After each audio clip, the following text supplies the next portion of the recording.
Welcome to the France 24 debate. Europe is reeling from the latest racist mass murder. 9 people gunned down at Shisha bars in a small town near Frankfurt in Germany. A 43-year-old man left a note at his home to explain his motives. He also killed his own mother before taking his own life. It's a total of 11 people dead in this incident. While the investigation at the scene continues, questions are being asked about how such a massacre can take place. The spotlight falls on the rise of the far right, an increase in racist rhetoric, hate attacks. Our guests to discuss the implications of this movement within Germany and its wider implications as well. In the studio here we have Jens Althoff, who's the director of the Paris Bureau of the Heinrich Böll Foundation. Thank you so very much for being with us. On the other side of the studio, Anne Guidicelli, who's director of the security consultancy Terror Risk. Anne, thanks for joining us. Sabine Rau is director of the Paris Bureau of the German broadcaster ARD. Thank you for being with us too. Before I let the guests loose to talk about this, let's hear first from the Chancellor of Germany, Angela Merkel. It seems at this stage that the person who committed this attack was motivated by hatred, xenophobia and racism, which is why this person was targeting people who come from other parts of the world, who have another religion. We must acknowledge the fact that hatred, racism is a poison. It's a poison within our society. Racism, poison within our society. Angela Merkel, the Chancellor of Germany, speaking a little earlier. Sabine, can I bring you in first to get your reaction to what we've seen developing over the past 12 hours or so? Highly concerning, because this is the 4th case in a really short time, and this is a very concerning case. Many people died, and we have to notice that there is a crucial danger from the right wing in our society. It never vanished, it never was away. It's still there, and it's more dangerous than ever before. Jens, your first reactions? It's a terrible day for Germany, I would say, what happened today. Especially, really, I must say, all my condolences to the families of the victims and the friends around. It's really terrible what happened today. And as said Sabine, it's now, I think, with this situation, it's not possible just to go on in Germany as they did before, because now we had a sort of really a series of so-called single attacks and single cases, and now it's not anymore sort of single cases. So I'm sure there will be now really a political debate in Germany after this, and this will be a debate for a longer time, and this is good so, and this is also really important that we will have this. And now, Guidicelli, from your perspective, looking upon this as a security consultant with your company, Terror Risk, when you heard what happened, what was your initial feeling? First of all, I'm like you. I mean, I have a lot of thoughts for the German people. Well, it's exactly what all the European governments fear about, because if it's what's going on now in Germany, it is really concerning for all European countries. So, of course, we will share. I mean, the governments will share, and the intelligence agency will share all what they can do to be really more, let's say, powerful against such networks or single actions like that. Yeah, sure. No, it is possible to stop these incidents happening. We understand that. Nevertheless, would like just to say there's something, because I think you're right. It's a problem not only for Germany, but I would like, nevertheless, really to stress that if something like this happens in Germany, it's different. Because if we look to our history, and that's exactly, of course, what for a lot of Germans is then at stake if they see what happened, and you look to the history, and you look that we had just a debate 2 weeks before, for the first time in Germany after war, that the Prime Minister and Minister President of the state of Thüringen, as we say in German, was elected also with the help of extreme right. And what the debate and what the political crisis we had after this, you see that it's true that we have this problem also in other countries. But I would say, if we look to German history and also how normally in Germany most of the people dealt with this history, I think there it's really even a much bigger problem then. Sure. I mean, of course. I mean, I just wanted to have also an European perspective on that because, of course, there is a specific aspect in what's happening now in Germany, and not only the history but also the current history. I mean, what's going on politically on the political side, and of course, but also, I mean. We share such fears, even if the ground and the historical ground is not absolutely the same. But we have also in Italy or in France some debate about the far right organization or political party which are close to the ideology of those organizations. So it's really a shared concern. And all the country, even at the European Commission and Council, they are, working on that since now many months to strengthen their policy of fighting against extremism, but also far-right extremism. And a 75% increase in attacks on Jewish targets in France over the past 12 months is one figure, but doing some research looking at Germany specifically, Amnesty picking up between 2013 and 2015 an 87% increase in racist crime within Germany. One can only imagine with what we've seen and heard and what you've just been telling us that since 2015 to today, it's getting worse. Why is this happening? What are the factors? Sabine, can I start with you? I would like to point out two aspects. First aspect, there was a misunderstanding, a misrecognition of politics and parties and institutions in Germany for a long time because they were thinking that the danger from the far right is banned, that the old Nazis were dying, the problem solved. This was a big mistake. Nowadays, we have a second development. This is the spreading up of a young generation of extremists, racists, anti-Semites, which are feeling very strong after the appearance of AFD, like a political arm, which seems to protect what they were thinking and what they were doing. So you're saying there's a direct link between AfD, the Alternative for Deutschland party, Alternative for Germany, and these extremists. So you're saying there's an actual link? Yes, because they feel stronger. You know, in Germany, we have a saying that is, das wird man wohl mal sagen dürfen. It should be allowed to say things like this.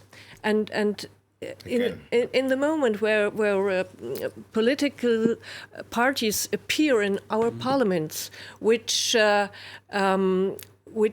giving them a legitimation for things which they post in the so-called social medias and everywhere, they feel strong, they feel allowed to do this. Second problem is we have a certain failure on the side of our intelligence services, police and all that, because they didn't recognize, they didn't regard, they didn't care about a long time about this. And when you mentioned the figures, we began just in 2012 to collect data about extremists from the right. So this is just a period of 8 years since we were looking on this side of and of course, you're saying it didn't just start 8 years ago. It must have started before then, in terms of the feeling and the development of that. Exactly, and this is the discussion we have in Germany during a long period of time, which began with the appearance and the appearance of the so-called NSU, Nationalsozialistischer Untergrund, which was a terroristic organization which murdered for a period of 12 years, and nobody discovered them. If I'm understanding correctly, that was actually using the kind of terminology that would have been around in Nazi times, the National Socialist idea. It's where Nazi comes from, isn't it, the actual word? So it's a real echo of Germany's dark and, one hoped, distant past, but it seems it's not as distant as people would like it to be, Jens. No, exactly what Sabine said. This NSU, this was nevertheless really unbelievable scandal, because they were going for over 10 years murdering people with Turkish origin, one with Greek origin. And the authorities, the security authorities, they were only investigating in one direction, saying, okay, perhaps they're linked with drugs or things like this. This was horrible for the families of the victims. And it needed 10 years to find it out. And this was we had even an inquiry committee in the parliament about this. But the big problem is that there wasn't a real result in changing or reforming, really, for example, this office for the protection of the constitution. These are the internal secret services in Germany who are responsible also really to act in a way that things like this thing today can't happen. And these are thousands of well-paid agents there. But if you look what we had scandals with them, not only the NSU, we had afterwards the scandal that the president of this office for the protection of the constitution was playing down really a hunting of migrants in Chemnitz in the summer of 2018 and saying, no, I don't see signs for this. And then afterwards there was even a big crisis in government because of this president, Hans-Georg Maaßen. He was the president, he was a big crisis.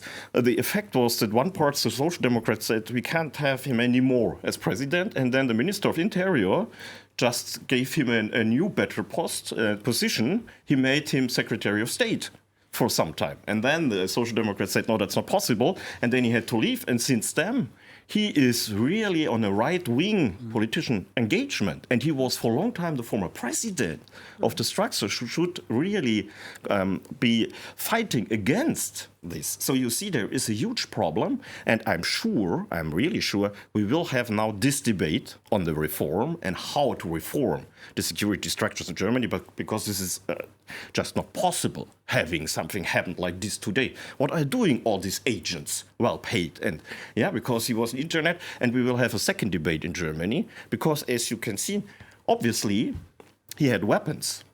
And he had legally weapons. So he was in a sport club. Hunting rifles. No, not for hunting, for sport. Okay, sorry. In Germany, you have the right to have these guns if you are in a sport association, in a sport club, just for making sport. Okay. You have over 2 million weapons in Germany today. And there is always a debate, because we have other attacks. Also, this was not the far right, but on a school, for example.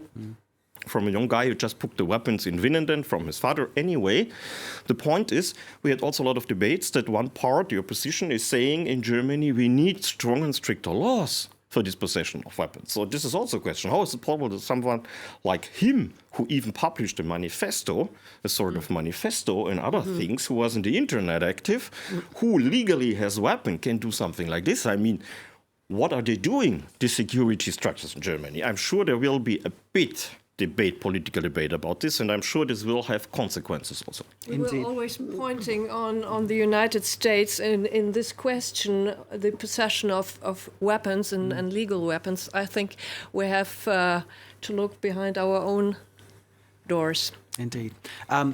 What you're pointing out about whether the security services are doing their job or not, and this is an issue that we've spoken about, you and I, in this studio regarding attacks in France. Oh, yeah. Now, it's always easy to be wise after the event. It's always after. But I think what Jens is getting at, and what we've spoken about before, is that sometimes there is, for one reason or another, the kind of hole that appears in the net and people get through. Why does that happen? Can you give us some insight on that? As usual, it's a question of lesson learned, and always how we manage the post-crisis, and not to anticipate crisis such like that. First of all, on the cyber hunt or track, Europol try to develop among the EU members some strategy, some technical, tactical strategy how to shut down some website or social network, and even some encrypted messengers. So I suppose one of the issues as well is that sort of the ordinary person in society who's not involved in these kind of things, the instant reaction when you hear this further monitoring or examination of one's internet activity going on is that, hang on, you're interfering with my civil liberties. It's a difficult line to tread, isn't it? It's always the question of security and freedom, how we mitigate the two. But what is surprising in the story is that the website where the manifesto has been published was very well known as supporting such ideology. So it's very surprising that, there is no control, at least at the national level. Secondly, it's interesting what you said about the fact that took time to take into consideration the potential threat of far-right extremism in Germany. Let's say it's linked to history. I think there was a kind of denial of now we finish with that. If we reopen that, maybe we will discover something that will really interrogate our own society. We have the same thing in other European countries about Islamism network, radical Islamic network. So we consider that, because of secularism, we cannot, have a religious view on such a radical form of threat. So I think it's now we have to awake. We are in peace. So since many years, we have fought a lot to get that. So, but the world has changed, and so we have to not to be too much using our own old processes and view of the society, which is completely global. So, the question of migration, not only the internal policy, German policy and political theater, but we cannot think about our own, let's say, political environment or historical environment. We are challenged by all the crises we have all over the world, and we are part of those crises because we are engaged on external fronts and so on. So that's the thing that for the moment there is not enough reaction and awake. We have to awake. Thank you very much indeed. That brings us to the end of part one. In part two, of course, we'll continue to talk more about this and try to work out how someone with this man's clearly disturbed mind becomes able to carry out such an horrific series of crimes. So stay with us. The debate continues after a short break.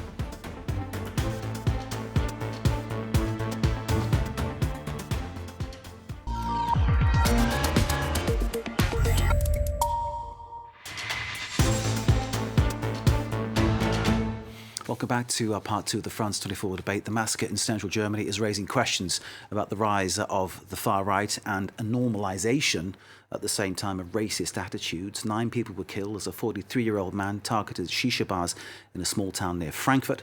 The man in Hanau then went on to kill his own mother and then himself, a clearly troubled individual who left a tract of racist claims and views that he said he'd written.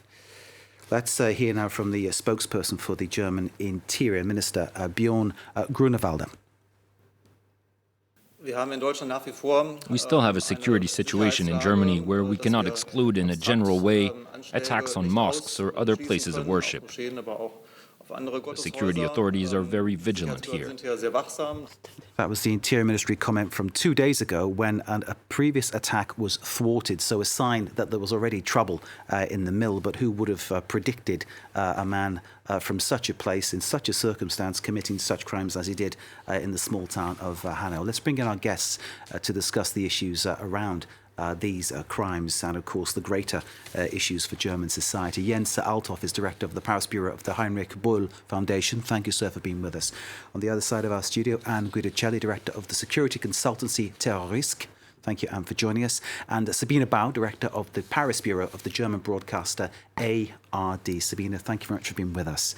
We were talking before the break about how this man slipped through the the security net. Jens, you were saying that you're wondering what the security services are up to, and pointing out that it is difficult. We've had similar issues in France about people going through the gap. And Sabine, I'll start with you. I'm wondering whether there is time for a wholesale rethink about how these things are done, about how the security services work and how they cooperate. Yes, we have to. This is highly. This is what should have done already years and months before. In Germany we have a saying: our institutions, our police, our investigation services are blind on their right eye. That means for a long period of time they didn't look at all these things which were going on in this scene of the right-thinking people. They were highly concerned about everything which was under a so-called left terrorism etiquette, and we had problems. We had many problems in the 70s, and the debate was always turning around the danger from the left. But times changed, and in the meanwhile, we have to regard a development of a concerning extreme right scene in Germany, East and West, not only Eastern Germany but also in West Germany, and our police and our intelligence services, they didn't react.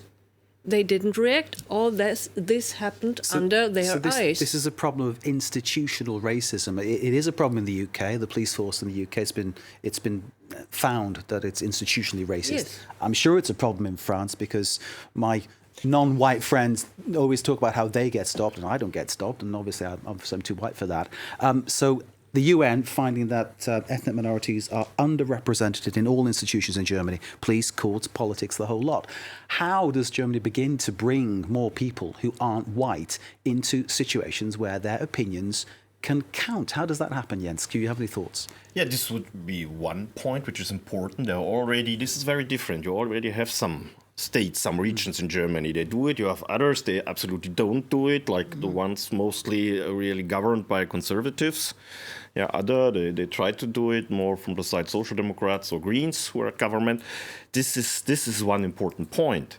Yeah, but especially also what Sabine pointed out, and it was today the president of the Council of the Jewish Community of Germany who said the problem that they are blind on the right eye. This is one of the main problems. So really, and there you have really and there are some ideas also, you have to change the structures, and you have also to train the people in another wise, and you have to control them much better. And it's not about having new laws now, having new laws for gathering data or whatever. You just need the right people which are really well and better trained. And you have also the problems. We had some scandals in the last month also and years about really far-right extremism inside of the security structures. Like, for example, in the army, in an elite troop of the army, KSK, there we had really, and there were some who are pretending being a refugee and even wants to commit some attacks, things like this. This is horrible. So if I'm really wondering how they now will really go on and make a real reform of the structures, because now we had not only in almost, or you can see not even a year, we had a lot of things. We had a murdering of a president of a district administration of Kassel, Walter Lübcke, on his terrace. He was shot down. Then we had the attack on a synagogue in Halle, who only thanks to the fact... Unbelievable. Only thanks to the fact that there was a very strong security door. Yes. This only saved the people, and this would have been really a mass murdering there, a horrible attack. So the people are like Jewish communities, also Islamic communities, Muslims. They really have fear today in Germany sometimes. Well, we also have to say, or not only to point it out, I think there's one important point to say. A lot of people in Germany are going on the streets tonight to really show and demonstrate and making demonstrations and showing This is not Germany. This is also important to say and to point out. You have a lot of people everywhere going out and really making demonstrations and making a clear sign saying, that's not a Germany we want to have. So this is, I think, also very important at the moment. Okay, let me bring in now someone who's just joined us in the debate. Let's welcome Abdessamad El-Yazidi, who's General Secretary of the Central Council of Muslims in Germany, joining us live from Hanau, I believe. Abdessamad El-Yazidi, thank you for joining us. You're coming to this debate as we're kind of 2/3 of the way through, sir. But let me start by asking you for your thoughts and your reaction where you are about what has happened. Yes, hello everybody. Yeah, we have been at the marketplace here in Hanau where our President Steinmeier has gave a great speech saying that this kind of anti-Islamic attacks does not belong to our Germany, and there have been thousands of people at this place, and even in other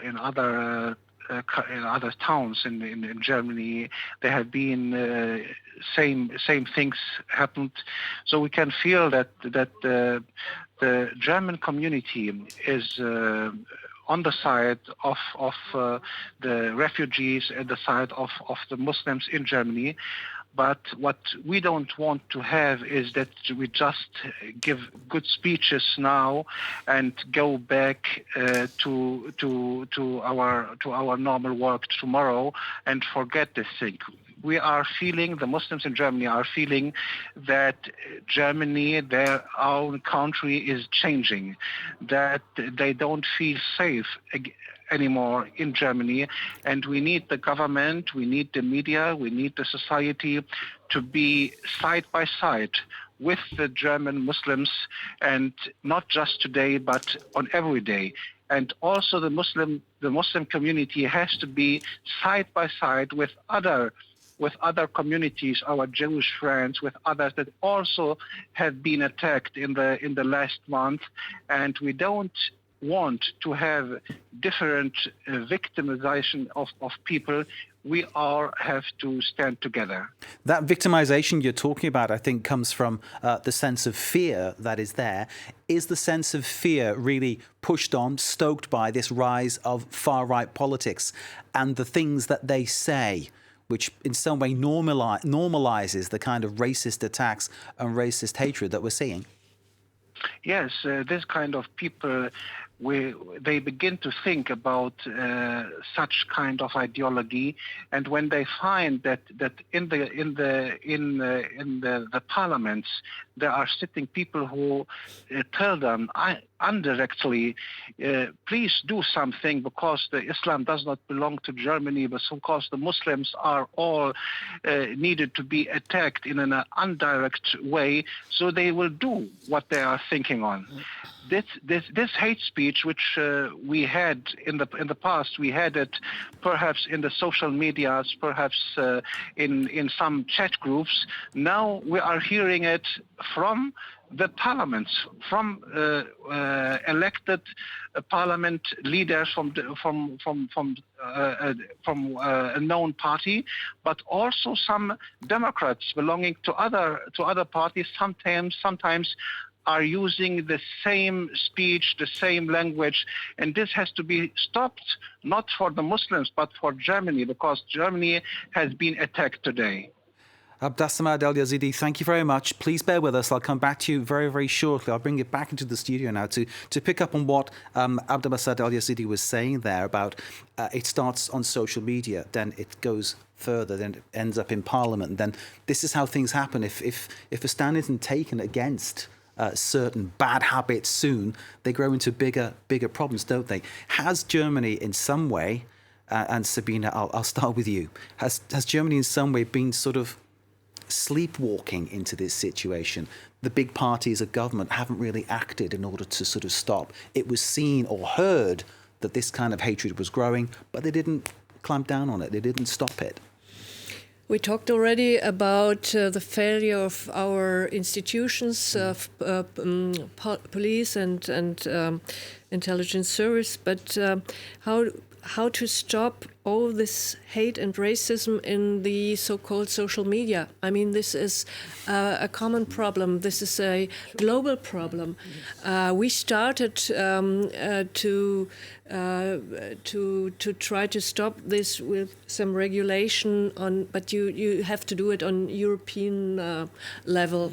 You have to do it on international level. We have not enough help from the big internet companies. Yes, thank you. Because they don't support enough all those who are trying to regulate this. What we didn't regard, and I'm repeating me, is the evolution of young people being isolated, being frustrated, having nothing else but the internet as a communication partner, and they were shifting away. But this can't be an excuse for that what happened today, because essential in my view is, and this is really concerning, we have a strong political party named AFD today, which is in our parliaments and which is a certain white blanket paper for those people committing crimes like this, because they feel allowed to do what the this party is and their elected representatives are telling. Let me put that to Abdassamad al-Yazidi, who's in Hanau in Germany at the scene of these atrocities. Abdassamad, I don't know whether you heard clearly what Sabina Rao is saying there. I think it's reinforcing what you were telling us about words starting on social media, then growing further.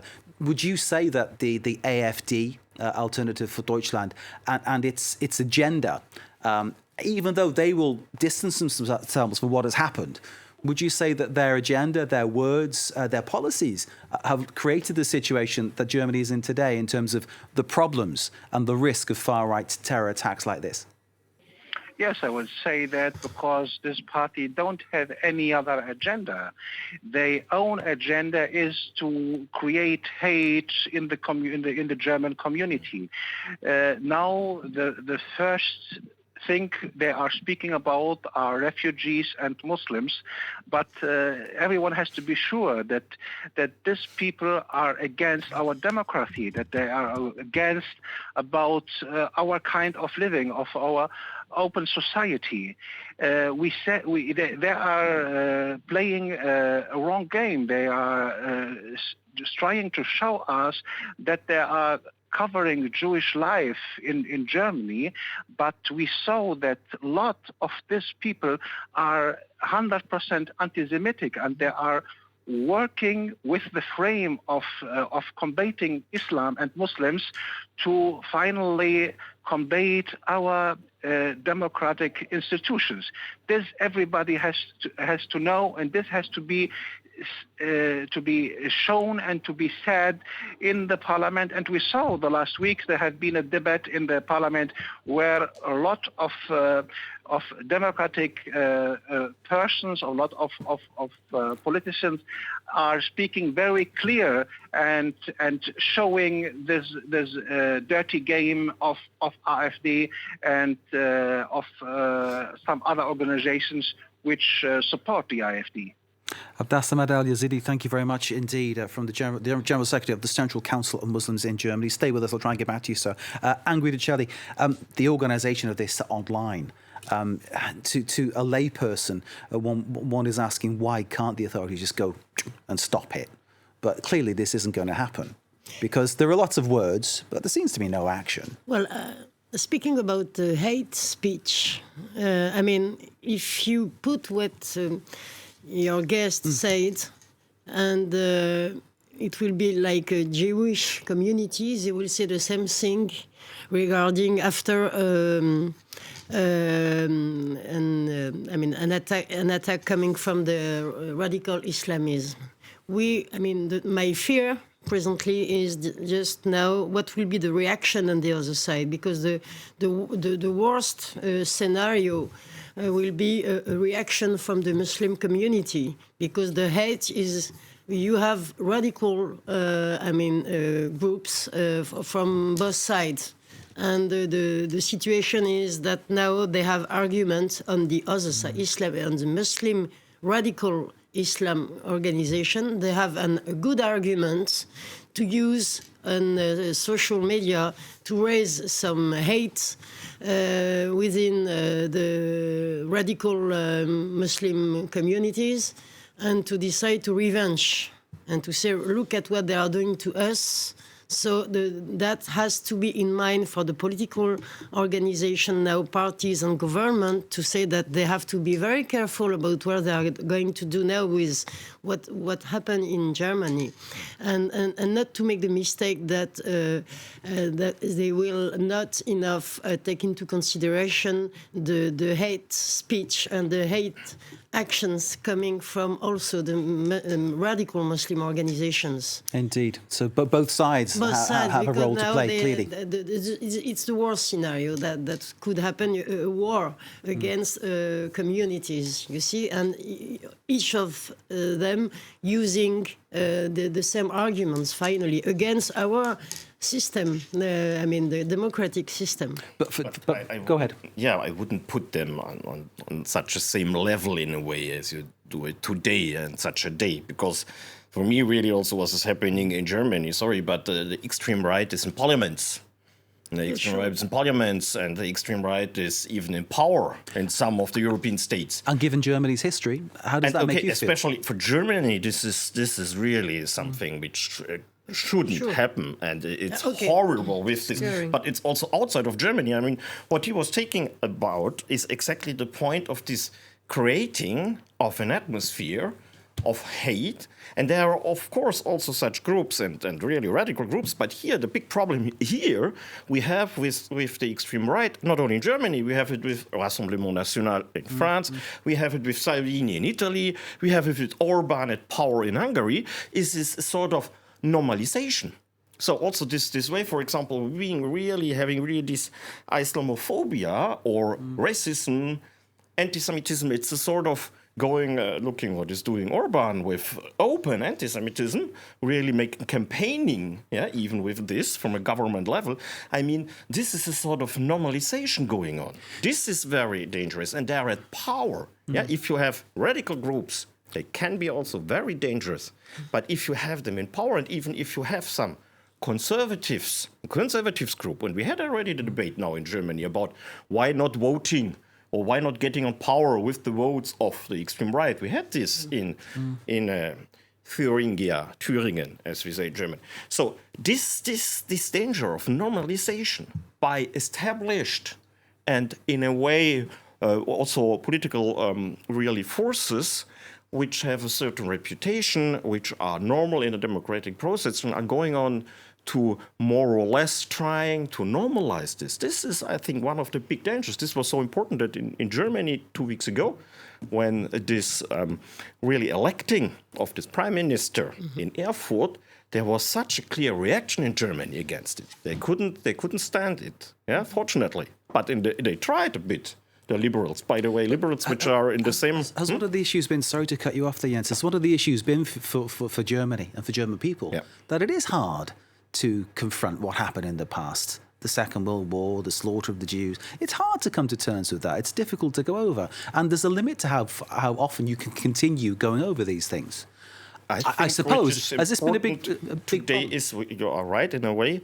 I think we have to find also new ways of dealing with the past on memory, because you have a way of really doing it in a very institutional way, which is not always really getting to younger people and other. We as a foundation, we exactly...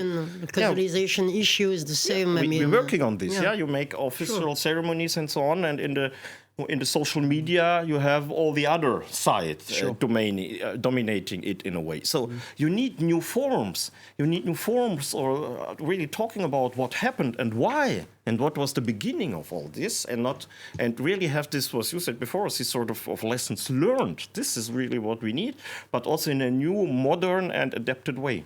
Thanks to you, Jens. Thanks to Anne. Thanks to Sabina. Thanks to Mr. El Yazidi, who joined us from Hanau.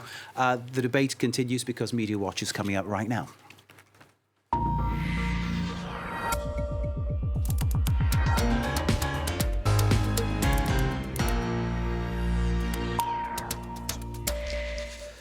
James Creedon has been looking at this story online. James, share with our guests what you found. All right, well, obviously a lot of reactions and comments online. I'll start with one I think that everybody can agree with. Every minute and every hour of my thoughts go out to the victims and the relatives of the victims. Deepest grief, speechlessness, etc. My anger at perpetrators, intellectual pioneers in parliaments, etc. comes later. In other words, a time just to pay homage to the victims and to think of them as opposed to maybe straight into the ideas. But of course, that came very quickly afterwards. And a lot of people pointing to the fact that the word terrorism was not used straight away. The perpetrators held extreme far-right views and opened fire on shisha bars with a predominantly Kurdish clientele. That is terrorism, as one person sort of states, kind of plainly saying that there should be no differentiation between, the contexts for something like this. So quite a lot of people made that point in different language, using images as well, I suppose, of the fact that this is a repetitive, this isn't the first time we've seen this, and it often is a kind of correlated to ethnicity maybe, or just kind of conflating different issues. Elsewhere, there were a couple of comments from AFD, or I guess far-right party members. This is neither right nor left terrorism. This is the delusional act of a madman. Refer you to previous tweets. Any form of political instrumentalization of this terrible act is a cynical mistake. Instead, all the people of our country should mourn the victims together with their relatives. Can I pause you and ask for a reaction from Jens or from Sabina about what the AFD has said? But this is terrible. Because imagine 1 minute we would have an attack with someone who could have a migration background or something. The first thing they would say is not even having the idea this could be something like only someone who's a bit mad or something like this. They would immediately try to exploit, to make an instrumentalization out of it and anything. And now, because this is someone who obviously has, in a way, the same thinking they have and the thinking they are bringing forward, they're not like making this distancing and saying, no, this is just one madman, has nothing to do with our ideology. Right. I mean, this is really... And there were further comments, Go ahead, James. Even, I think, more borderline. One person saying here, also of the AFD, is that really Merkel's Germany of 2017? Is this the Merkel, essentially blaming the political leadership of Angela Merkel for results such as this? Okay. So I think that's an even more shocking statement, I think. Now, others kind of in response were coming up with cartoons such as this one. That's an AFD logo reimagined in, I suppose, reference to bygone times, and I suppose lighting a flame or putting a match to an incendiary situation. Sure. So that's sort of a response in visual form. And this is, I'll just finish with this warning, be aware, a deadly virus is spreading through Germany. I suppose a sort of oblique reference to another news story that we're covering a lot these days, Mark. But I suppose the virus of fear and I suppose hatred. James Creedon, thank you very much indeed. Thanks to our guests. Thanks to you for watching. Stay with us. More to come here live from Paris.